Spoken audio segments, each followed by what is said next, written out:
குழந்தைகள் காலையில் ரொம்ப நேரம் தூங்குறாங்க, எந்திரிக்க மாட்டேங்கிறாங்க. அதுக்கு என்ன ரீசன் அப்படின்னு கேட்குறாரு. அது காரணம் என்னென்னா, நைட்டு லேட்டாக தூங்குறது தான் காரணம். நைட்டு லேட்டாக தூங்குறதுனால உடம்புக்கு தூக்கம் தேவைப்படுது. அது காலையில் எக்ஸ்டெண்ட் ஆகுது, அவ்வளோதான். அந்த காலத்துல எல்லாம் 7 மணி 8 மணிக்கு இருட்டான உடனே எல்லாருமே தூங்கிடுவாங்க. காலையில் 5 மணிக்கு எந்திரிச்சு வேலையை பார்ப்பாங்க. இப்போ 7 மணிக்கு மேலே தான் முழிப்பே, நைட்டுக்கு மேலே தான் ஆரம்பிக்குது. கோயம்புத்தூரில் ஒரு ஏரியா இருக்குது. அந்த ஏரியாவில் நான் ஒரு நாள் நைட்டு 8 மணிக்கு டிஃபன் வாங்க போனேன். எப்போ? நைட்டு 8 மணிக்கு டிஃபன் வாங்க போனேன். ஒரு கடை திறந்துருந்துச்சு. போய் டிஃபன் இருக்கான்னு கேட்குறேன். இப்போ தான் கடை திறந்துருக்கு, அதுக்குள்ளே வந்துட்டியான்னாங்க. நைட்டு 8 மணிக்கு. அப்போ எப்போ மூடுவாங்க? நைட்டு 8 மணிக்கு தான் ஒருத்தர் கடையை திறக்கிறான். அப்போ என்ன அர்த்தம்? நைட்டு ஃபுல்லாக சாப்பிட்ருக்காங்கன்னு அர்த்தம், பிஸ்னஸ் போகுதுன்னு அர்த்தம். ஆக்சுவலாக நைட்டு ஒரு 9 மணி இல்லை அதிகபட்சம் 10 மணிக்குள்ளே தூங்கிடணுங்க. அப்போ தூங்கினாதான் காலையில் கொஞ்சம் சீக்கிரம் முழிக்க முடியும்.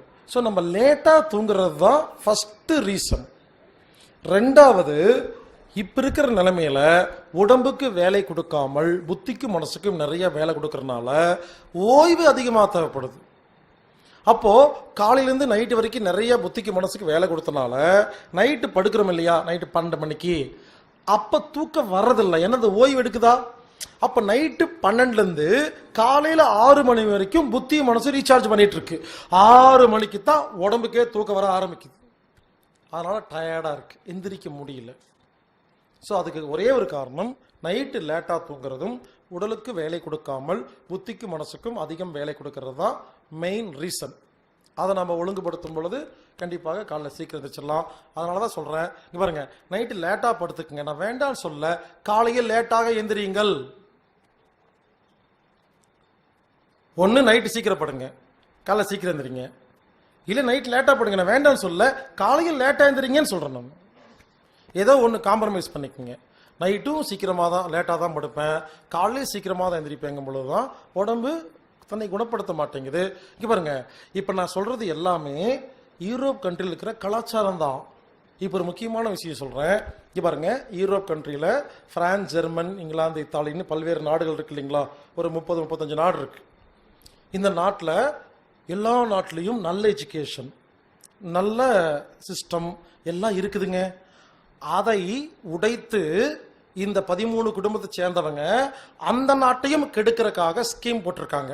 அந்த ஸ்கீமுக்கு பேர் தான் செங்கன் ஸ்கீம். செங்கன் அப்படிங்கிற ஒரு ஊரில் உட்கார்ந்து ஒரு அக்ரிமெண்ட் போட்டு யூரோப் கண்ட்ரி எல்லாம் உருப்படாமல் பண்ண வைக்கிறதுக்கு ஒரு ஸ்கீம் போட்டிருக்காங்க. நீங்கள் இப்போ யூரோப் கண்ட்ரிக்கு வீசா எடுக்க போனீங்கன்னா முதல்ல எல்லாம் பிரான்ஸ் வீசா, ஜெர்மன் வீசான்னு தருவாங்க. இப்போ செங்கன் வீசான்னு கொடுப்பாங்க. எதுன்னு கேட்டிங்கன்னா, இப்போ ஒரு விஷயம் சொல்கிற கேளுங்க. பிரான்ஸ், ஜெர்மன், இங்கிலாந்து, இத்தாலி நாடுகளில் குழந்தைகளை ஸ்கூலுக்கு அனுப்பிச்சிங்கன்னா தெளிவாக சொல்லி கொடுக்குறாங்க. நீ ஒரு வாரம் ஃபுல்லாக சீக்கிரம் எந்திரிச்சு ஸ்கூலுக்கு வரையில, ஞாயிற்றுக்கிழமை மட்டும் நீ எந்திரிக்காத. உனக்கு 11 மணியோ 12 மணியோ எப்போ எந்திரிக்கிறியோ அப்போ தான் நீ எந்திரிச்சு நீ வேலைக்கு வெளியே போகணும், இப்படி சொல்லி கொடுத்துருவாங்க. ஸோ எல்லாமே முதல்ல சொல்லி கொடுத்துருவாங்க. எதில்? ஃப்ரெஞ்சு லாங்குவேஜில் படிச்சிங்கன்னா சரியாக இருக்கு, ஜெர்மன் லாங்குவேஜில் படிச்சிங்கன்னா சரியாக இருக்கு, இங்கிலீஷ் லாங்குவேஜில் படிக்கிற எல்லா கல்வி முறையும் கெட்டுருக்கு. பிரான்ஸ், ஜெர்மன் நாட்டில் ஒரு காய்ச்சல் ஹாஸ்பிட்டல் போனீங்கன்னா பிரெஞ்சு லாங்குவேஜில் படித்த ஒரு MBBS டாக்டர் காய்ச்சலுக்கு ஏன் ஹாஸ்பிட்டலுக்கு வந்த, காய்ச்சல் என்பது தன்னைத்தானே குணப்படுத்தும் சிஸ்டம்னு சொல்கிறாராமா.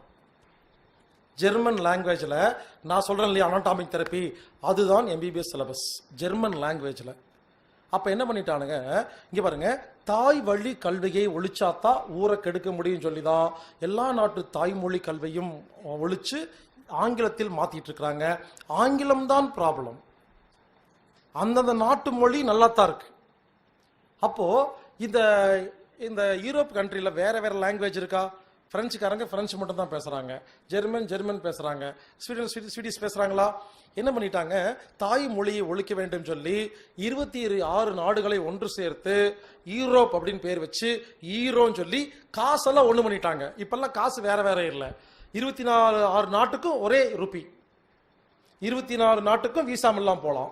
இப்போ என்னாச்சு, பிரெஞ்சு தான் படிப்பேன்னு சொல்லி சுத்திட்டு இருந்த பிரெஞ்சுக்காரங்க விசா இல்லையேன்னு சொல்லி எல்லா நாட்டுக்கு போக ஆரம்பிச்சிட்டாங்களா? அப்போ ஜெர்மன் நாட்டில் ஒருத்தர் கடை வச்சிருக்காரு. முதல்ல ஜெர்மன்காரர் மட்டும் தான் வந்துட்டு இருந்தாரு, ஜெர்மன்ல பேசிட்டு இருந்தாரு. இப்ப திடீர்னு பிரெஞ்சுக்காரர் வந்து கடையில் உட்கார்றாரு. அவருக்கு பிரெஞ்சு பேசுறாரு. எப்படி கம்யூனிகேட் பண்றது? வேற வழியே இல்லாம எல்லா யூரோப் கண்ட்ரியும் ஆங்கில மொழிக்கு கன்வெர்ட் பண்ணிட்டு இருக்கிறாங்க. யூரோப் கண்ட்ரி எல்லாம் ஒன்று சேர்த்து எல்லாத்தையும் தாய் வழி கல்வியை ஒழிச்சிட்டு இருக்கிறாங்க. நம்ம நாட்டில் என்னைக்கே ஒழிச்சாச்சு, அவங்க நாட்டில் இப்போதான் ஒழிச்சிட்டு இருக்கிறாங்க. புரிஞ்சுக்கங்க, இந்த இலுமினாட்டிகள் இந்தியா மட்டும் கெடுக்கல, மொத்த உலகத்தையும் கெடுத்துட்டு இருக்காங்க. அப்ப எதுக்கு சொல்ல வரேன்னா, தாய் மொழி கல்வி தாங்க உலகத்தில் சிறந்தது. எப்ப தாய் மொழியை மறக்கிறோமோ அப்பொழுது எல்லாமே இழந்து விடுகிறோம். மீண்டும் அவரவர் மொழிகளில் படிக்கும் பொழுது நமக்கு உண்மை புரிய ஆரம்பிக்குங்க. ஆங்கிலம் தான் உலகத்தில் ப்ராப்ளம். ஏன்னா ஆங்கிலத்தை மட்டும்தான் எல்லாம் தப்பு எழுதி வச்சிருக்கு, மற்ற எல்லா லாங்குவேஜிலும் ஒழுங்காதான் இருக்குது. இன்னொரு விஷயம் சொல்றேன். பின்லாந்துங்கிறது எஜுகேஷன் கல்வி திட்டம் சூப்பரா இருக்குன்னு சொன்னா, ஜெர்மன்ல டெக்னாலஜி சூப்பரா இருக்கு. உலகத்திலேயே சூப்பர் டெக்னாலஜி ஜெர்மன் டெக்னாலஜி. ஏன் தெரியுமா? டெக்னாலஜிக்குன்னே அங்க வாழ்றாங்க. ஜெர்மனியில் ஒரு பொருளை எப்படி தயாரிக்கிறாங்களோ அதே மாதிரி உலகத்தில் தயாரித்தால் எல்லா உலக பொருளும் டெக்னாலஜி சூப்பரா இருக்கும். அதே மாதிரி காதலுக்கு பிரான்ஸ், லவ் பண்ணும்னா அந்த நாட்டுக்கு போயிடணும். அவங்க தான் லவ் பண்றதுக்குன்னே பிறந்தவங்க.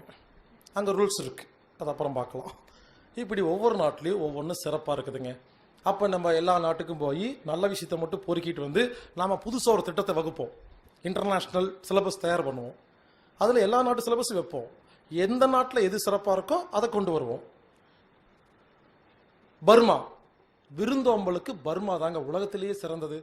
ரோட்டில் நடந்து போயிட்டு இருந்தீங்கன்னா கூப்பிட்டு சாப்பிட்டு போங்கன்னு கேட்பாங்க. இது வரைக்கும் எந்த நாட்டிலையும் கேட்க மாட்டாங்க. பர்மாவில் மட்டும்தான் யாரு போனாலும் சரி வீட்டுக்குள்ள கூட்டிட்டு போய் சோத்தை போட்டு வீடா கொடுத்து அனுப்பிச்சு வைப்பாங்க. சும்மா அவங்களுக்கு அந்த விருந்தாளிகளை கவனிக்கிறதுன்னு அவங்களுக்கு ரொம்ப பிடிச்சது. உலகத்தில் வேற எந்த நாட்டிலையும் இப்படியெல்லாம் பண்ணவே மாட்டாங்க. அங்கே போயிட்டு வாங்க, ஆச்சரியமா இருக்கும், இதெல்லாம் இப்படியெல்லாம் ஒரு ஊர் இருக்கா அப்படின்னு. அப்போ அந்த விருந்தோம்பல் திட்டத்தை உலகத்துக்கு கொண்டு வரணும். அப்போ நம்ம குழந்தைகளுக்கு உலகத்தில் இருக்கிற எல்லா சிலபஸ்ல இருக்கிற பெஸ்ட் எல்லாம் எடுத்து பொறுக்கி வச்சு அதை சொல்லி கொடுத்து அனுப்பிச்சு விட்டோம்னா அவங்க சிறப்பாக வாழ்ந்துட்டு போறாங்க.